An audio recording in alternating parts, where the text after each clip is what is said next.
Welcome to Rick on Life, brought to you by the Liberty Beacon Media Project. I'm Rick Amitin, and this is where we love to talk about things that impact our lives.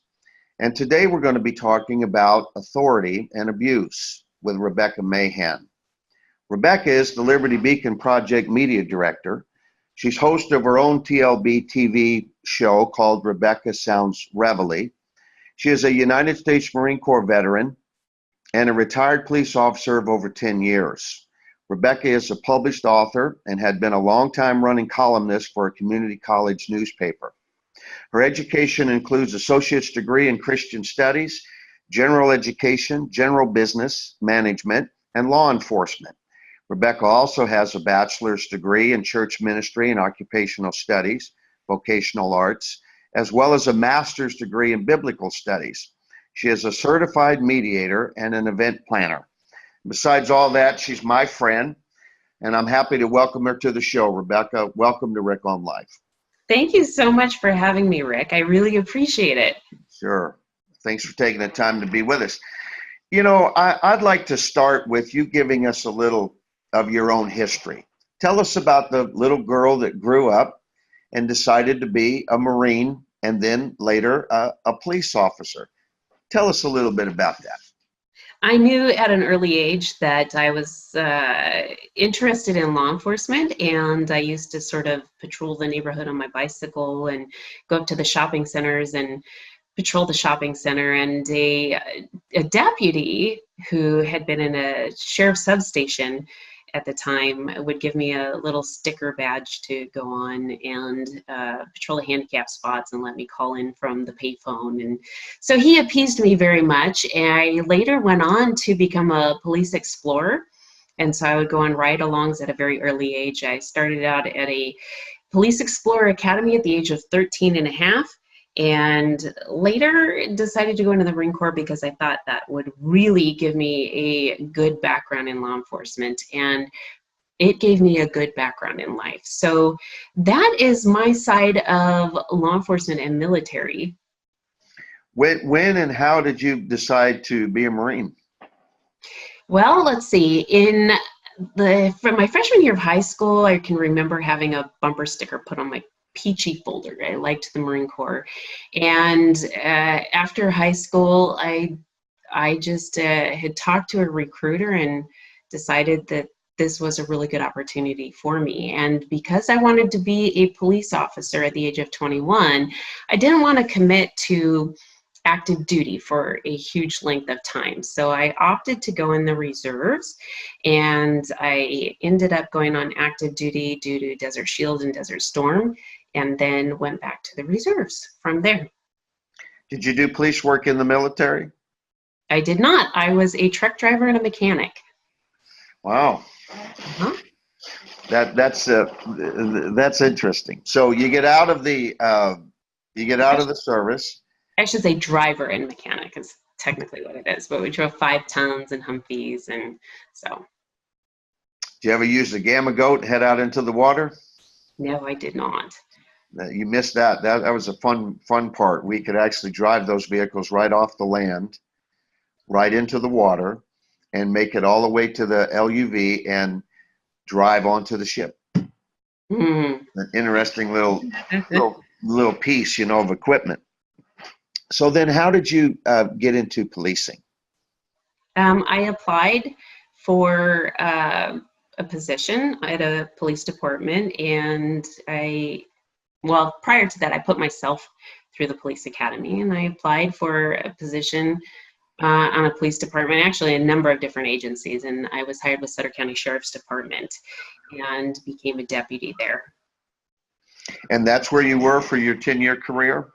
No, I was there for 2 years, and then later on I went to Maricosta College and was there and finished my career out at that agency.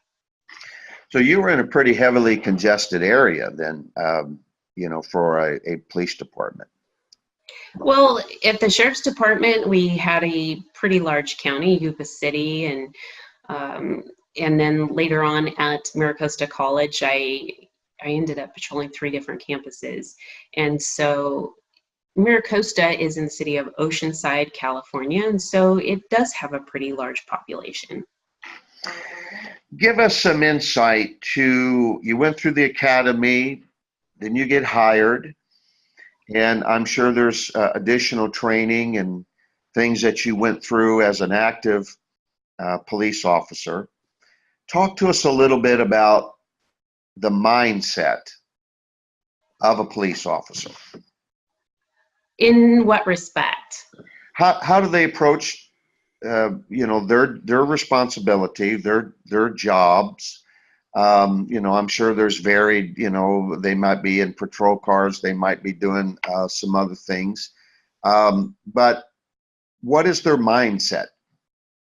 To go home at night. Expand on that a little bit. Well, in law enforcement, our role is to protect and serve the community. And one of the things that we need to do to maintain that is to protect ourselves. And there's a lot of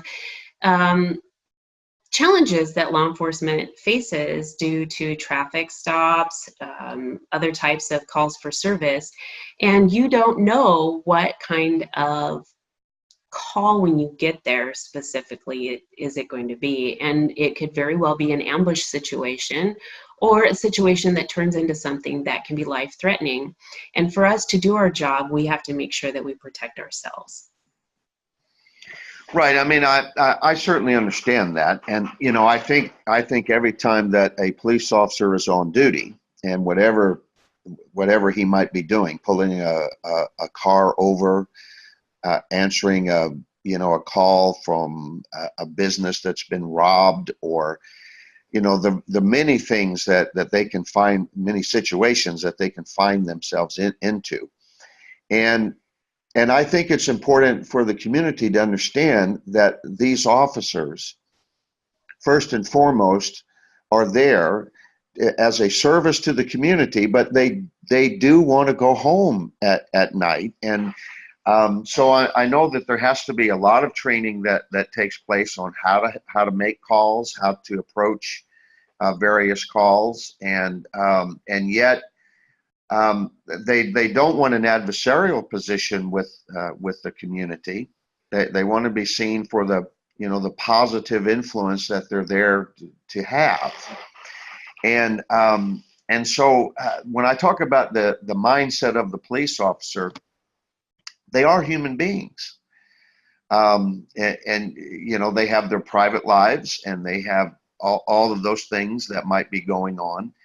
And while most of all of us try to leave our private lives at the door so that we can function in whatever job or our role might be, we're not always able to do that. And I think it's an interesting part of this conversation to talk about how that police officer is encouraged and how he is supported to maintain that proper mindset of being a police officer.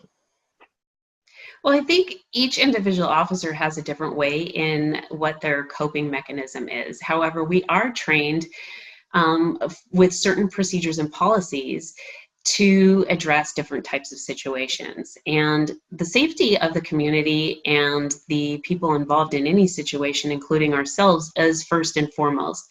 One thing that I think people fail to realize not only is that we're human, and we have to maintain the same type of composure regardless whether we're on the job or off the job, because essentially you're an officer 24/7, and anything that you do at home can affect your job. Whether you can end up being let go for something that you do on your off time, you have a standard of living that you have to know when you go into law enforcement that you are going to live by. And it's, like I said, 24/7. But the big thing I think that is most challenging for community people to understand is we are community oriented. So we have policing, different what are called COPS projects, community oriented policing projects, to maintain a really good connection with the community. However, calls for service do present a challenge for us, because we go from a very high intense call to something that is very low intense, and then we go to another high intense call to another one that's low intense, and there really isn't a lot of opportunity for an officer to de-stress from every single type of call that they go on. And so just because an officer doesn't present a smile or a friendly attitude when they get there, does not mean that that is directed at that particular person. It can be that we just came from a call where we saw something that was extremely traumatic, and all we can do is maintain as much composure as we can as we accept and face the next situation that arises. The numbers were very hard to come up with in terms of being accurate, and I was kind of surprised when I started digging into this how difficult it was to get these numbers. But according to the Bureau of Justice in 2008, there were approximately 1.1 million police officers on full-time duty and 100,000 part-time officers on duty, with about 18,000 police agencies. And that breaks down to some surprising numbers when I started playing with them.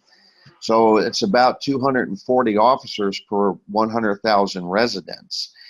And even further to understand that, it's one cop for every 1,656 people. It's actually probably even, the ratio is probably even higher for the population with an officer to the community. Yeah, you know, when I never really thought about the actual breakdown until I started, you know, playing around with this a little bit and investigating it, and I thought, you know, this is an awesome responsibility that our police face, you know, day in and day out. I read an article from Nick Wing in the Huffington Post, and he said in 2014 there were about 620,000 arrests just for possession of marijuana. Okay. That's an incredible amount of arrest to me. We're talking only one subject. I'm sure it's less now with the changing of laws in so many states. But that actually broke down to one arrest in about every 51 seconds just for marijuana. So when you throw in a possession, so when you throw in all of the other service calls that these officers might make, then traffic, I noted here that traffic stops were not a part of this number. And we know that happens a lot. So according to the FBI's Uniform Crime Reporting Program, in 2011, which was the last full report that I could find, there was about a little over 12.5 million arrests in this country. 534,000 of them were for violent crimes. So our police officers are often in harm's way. Yes. And it's just amazing. You know, it seems like you think, okay, well, right, you know, over 12 million arrests, that's a ton of arrests. But we're talking about a country of 323 million people. Right. And it's a very small percentage when you actually start breaking these things down. And when you have this volume of police officers and this volume of arrests, we are bound to see some mistakes built into this that I don't think necessarily are always blatant. I think sometimes you just don't know when you're in the middle of something and what the right step to take is, and you don't often have a lot of time to research it, think it out, how am I going to do it? You've got to make these quick decisions. And so I think it helps the community to understand where a police officer is coming from. So that you mentioned, you come from a very high intense stress call to maybe something that's not so intense, but you didn't have time to, what's the word? Not deregulate, but come down from, the high intense, emotions and stress that you may have been feeling just a few minutes ago. So, I think when we're trying to, from the public standpoint, if we can just cooperate and be understanding that the police officer is attempting to do his job, I think, the community can just be very helpful and very supportive if they'll just have that kind of understanding when they're dealing with a police officer. I agree with it. It makes it much easier, and there is always an opportunity for a citizen to, I don't want to say challenge necessarily, but contest some type of situation or, determination that an officer has made. So for example, if a citizen is pulled over for some type of a traffic violation, on a citation, they have the opportunity to appear in court. If they choose not to, maybe their local community will send a type of bail, which would be a fine for them to pay, indicating that they had in fact made that violation, and they're paying for it. They're paying their fine, but they have an opportunity to contest that ticket by going to court, and a judge then can determine if there is enough evidentiary value in it to go ahead and say, okay, that violation in fact did happen, and here is what your fine is going to be, or here is what your punishment is going to be for that.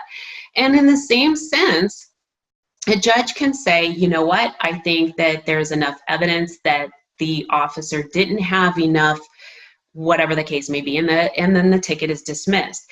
There's always an option for a citizen to plead their own case. And so instead of trying to be in an altercation and a situation that could escalate very highly at the time, they can go ahead, sign their ticket, and which is a promise to appear and go in and have their case heard in court, which is much preferable because both parties at that time have an opportunity to think about what has happened, and then a person who is impartial make a decision on the case.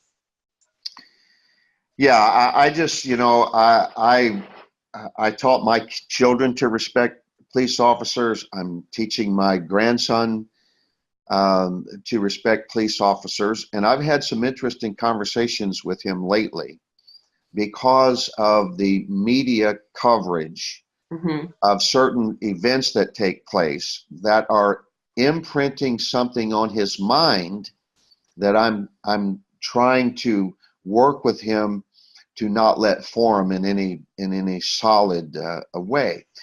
But unfortunately, I don't know.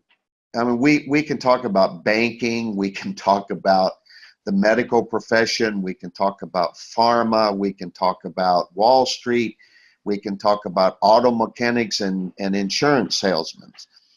And you're going to find some abuse and some bad decision making and some rogue, renegade, we could use all kinds of descriptions here, to describe this. But if you listen to the propaganda machine that we have with our mainstream media, you'd almost feel like there are no good cops in our country. And I think that is a very sad state of affairs. I agree with you, because when you take a situation and you magnify something, and then that is the only thing left in someone's mind, they have an opinion now on everyone, and it's applicable to everyone. So a good officer has to do extra work to try and really show the community that that is not an example of what the majority of officers, how they are, how they handle calls and things like that. But let's go to your statistics, Rick, and think about when you talk about the number of arrests and you talk about all of the different statistics that you gave by the FBI UCR, and let's think about how many media examples are given of those. And the numbers are relatively low. So you have 1 or 2 situations that are covered from different angles that go out over and over and over again, and that's what saturates someone's mind.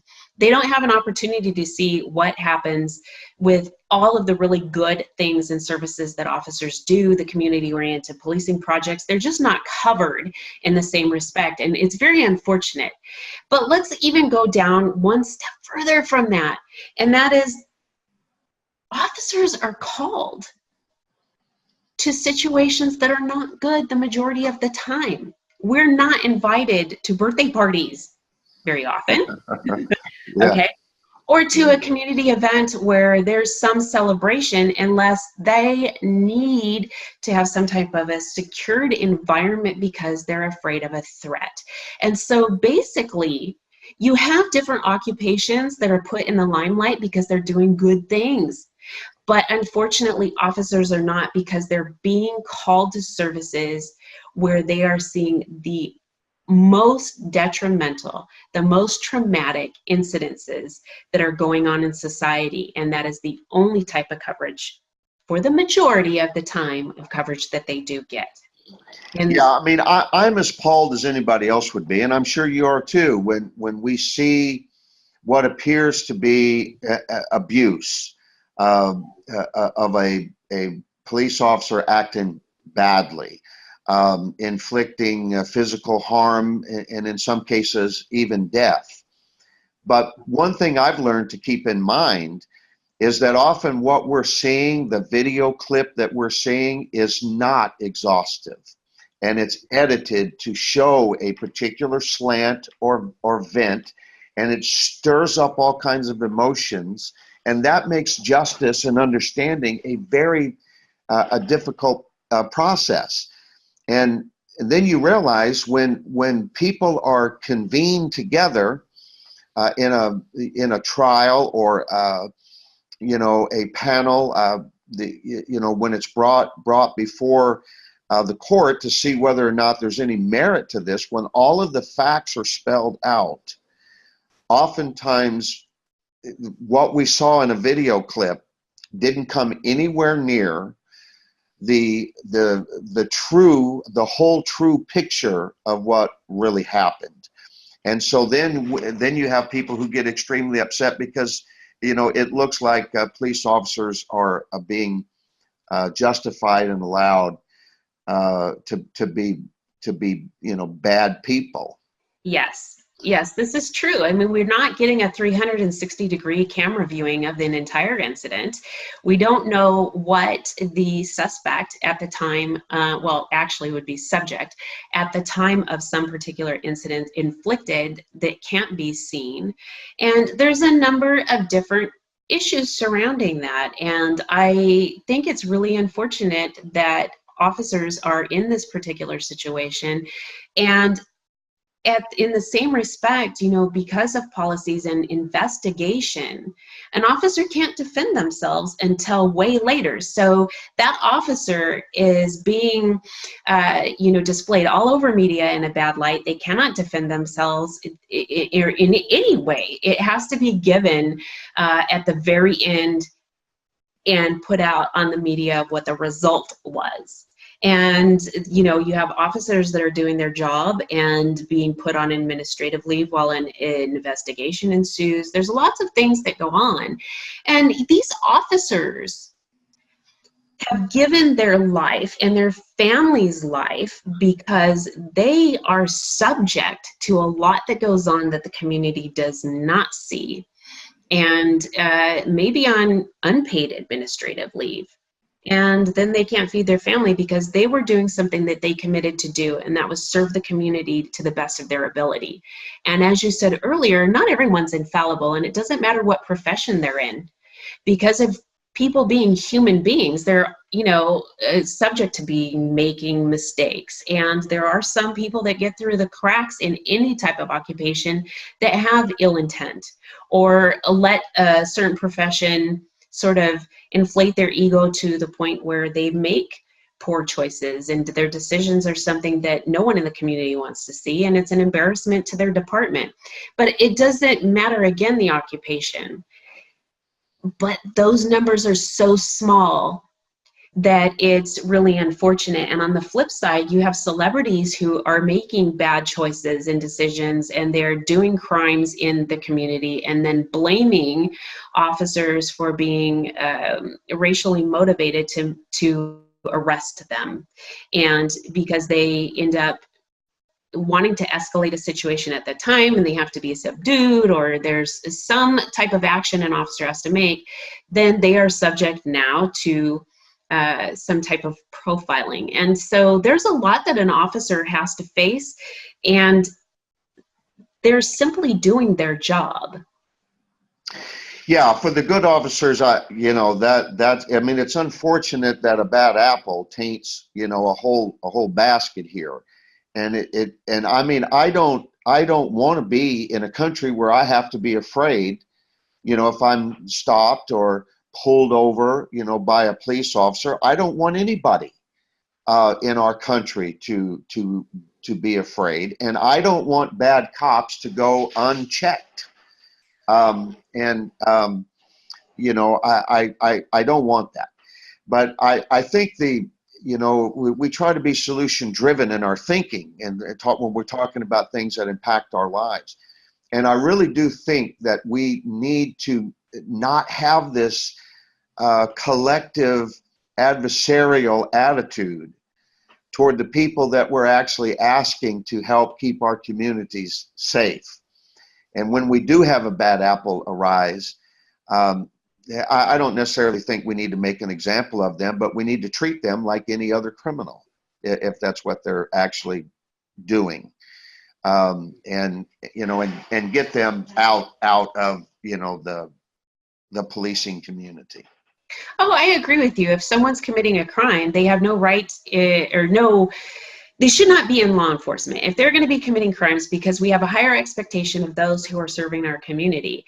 And with that expectation, our community is expecting us to enforce things to keep them safe. And I will tell you, when certain situations arise, it's really disappointing that you have someone that will be confrontational with officers, yet they expect them to come to their rescue and their aid when something is being done against them. There's a lot that is happening. Yeah, that's a good lead for us into my next question, and that is, I think, one of the most difficult calls that a policeman receives is the domestic violence, domestic dispute calls that he has to go on, never knowing what he's going to walk into, or he or she is going to walk into. That is one of the most high-risk calls for an officer to tend to. Yeah, and we could talk about that, because I think somewhere in there you have this you had this insight being on the job that prompted you to write the book that you wrote, VOTE, which is an acronym I'll get you to explain, and develop a program for to address the issues surrounding victims and domestic violence. Talk about that. The VOTE is an acronym for Victims Overcoming Traumatic Events, and essentially it is designed to help the community and to help officers. So there's so many wins in it. It's not just win-win, it's win-win-win-win-win, because the program is designed where it will help to protect officers on these calls. So it's going to reduce calls for service in domestic violence, and therefore officer safety is increased. It also is protecting the victim. It is also teaching the aggressor that their behavior cannot be tolerated, whether it is inflicted in the presence of law enforcement or at home behind closed doors. It's designed to reduce violence overall. It helps the children so that they're being protected, because domestic violence and child abuse is coexistent in many situations. It also helps the community because you have neighbors who are hearing this and witnessing it, and there are coworkers that are having to deal with different types of behaviors in the workplace. There's a lot of workplace violence related to domestic violence, and that is because you have a victim who's at work and the aggressor comes and then inflicts harm not only on the victim at work, but others in that workplace. So it is a huge issue, and I really wanted to address it, reduce it, and help people in the community as a whole, including law enforcement, move beyond that. Yeah, and you had some success, I think some measurable success when you were teaching, or you still are, but when you were working that inside the police department. Am I understanding that right? While a deputy at the Sutter County Sheriff's Department, I introduced a program. It was 97% effective the first year. I followed the statistics even after I left that employer for another 7 years, 95% and above. Law enforcement didn't go back to those homes. This is not just, Rick, kind of like some success. This is major success, because domestic violence is repetitive and escalates. So when a officer is called to a domestic violence call for the first time, it may be an argument that had some type of slap, but eventually it escalates, and often we're seeing, unfortunately, you have a homicide-suicide situation. And so to have these kinds of numbers is very significant. Yeah, I'm waiting on your book coming in, and I'm eager to get into it, and and understand all of that.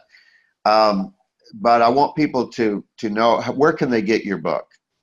It can be found on Amazon, at Author House, if you just, any online bookstore is carrying it. So great. And I recommend it for, I grew up in a home as a child that was filled with anger and violence, and the effects of that are far-reaching. And I'm telling you, a policeman knocking on our door would have not calmed the situation. It just, the presence of some authority, trying to tell my stepfather to behave himself, would have went over like a lead balloon. It escalates. That was part of his whole thing anyway, is, he took everything so personal. And, when you're just dealing with the normal challenges of life, if things didn't go his way and he couldn't control it and it couldn't be exactly the way he wanted it, he took it personal. And, I know that there's a technique, I read this somewhere, that there's a technique that police officers are introduced to and trained to, called Q-tip, which is quit taking it personal. So the police officers are taught not to take it personal when they go out there, to be able to, when their body's normal reaction is fight or flight in these high intense, situations. It's a technique that they're introduced to keep themselves calm, to try not to escalate, a volatile situation. But I think, people in general could apply that same Q-tip principle and quit taking everything so personal, especially, when we're just in life in general, but certainly when we're dealing with authority. And so we all have to stop ourselves from being abusive in our thinking, in our speech. And you know, we're living in a world right now that is very abusive to society as a whole. And you know, it's now out in the public square. We don't have discourse anymore. You know, it's not dialogue. It's monologue. We're just screaming at each other. There's no, you know, no communication.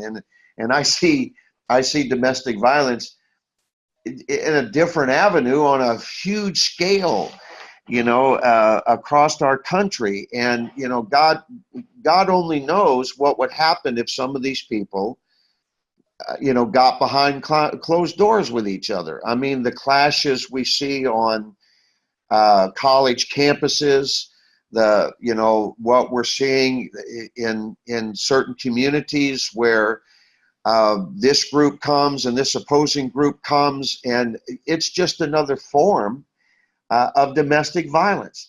And so it's not what we traditionally think. I think of that domestic violence is. We tend to think that's, you know, in the home and between the, you know, the man and the woman, or, you know, the lovers, whatever the case is. But we have evolved into something that I think your book and your concept would be good for us all to have a read. And so we can check ourselves, you know, in this whole arena of authority and abuse. And, you know, for me, abuse is my Achilles heel. I hate the abuse of power. It bothers me more than anything. And it's not only, you know, necessarily high up office that I can feel that. It's in everyday interactions with people where I feel like they're in some position of a power and they abuse it. You know, it's like I always, even the smallest agency, sometimes if it's got an attitude, comes across as very abusive. Well, let me interject real quick here, Rick, because we live in a society now that looks at things in terms of, what do I get out of it? We're not looking in terms of how we can give to others, how providing assistance really comes back to us tenfold and gives such good things to our life. We don't look at it in those terms. We have a society now that is all about what's in it for me. And we've got, and I say this all the time because it's so applicable, drive-throughs, ATMs, these are instant gratification. And if we're not getting what we think is immediate needs being met, which in some of those cases really isn't a need, it's more of a desire, then it's this sort of defense mechanism that comes up, and there's an immediate sense of anger and frustration, and it is displayed and conveyed to others. And then, of course, unfortunately, there is a communication situation where even then the Pareto principle applies all the way across the board, where the communication isn't being conveyed or received in a certain percentage, and then of course the situation can escalate between two people. You see this oftentimes even at a grocery store. Yeah, you can see it. You can see it in people's interactions. You know, we are a country on the edge right now, and you know, I want to help make things better, and you know, I think we've got to talk. We've got to talk with each other instead of talking at each other. And you know, I think you've created something that I think addresses.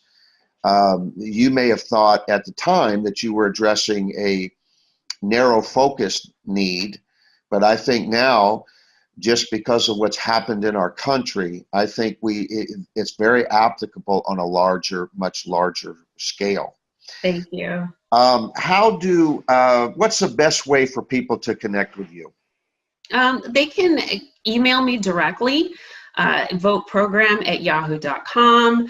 They can connect with me at the Liberty Beacon. I do have articles there where they can obtain another email address for me direct, especially if they'd like to address a situation haven't discussed, or an article for me to write about to clarify things on a much larger scale as well.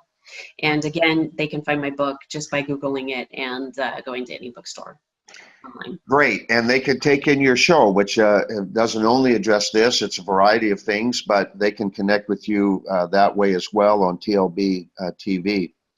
Rebecca, I know how busy you are. Thank you so much for taking the time to do this. I think we could spend even more time, you know, talking about this issue and issues around, you know, the anger that our country is experiencing and the violence that everybody is prone to at the moment. But this was great. I appreciate you being with us so much.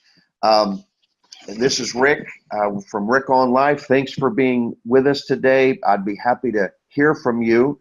You can reach me at rickonlife@gmail.com with any comments, thoughts that you might have.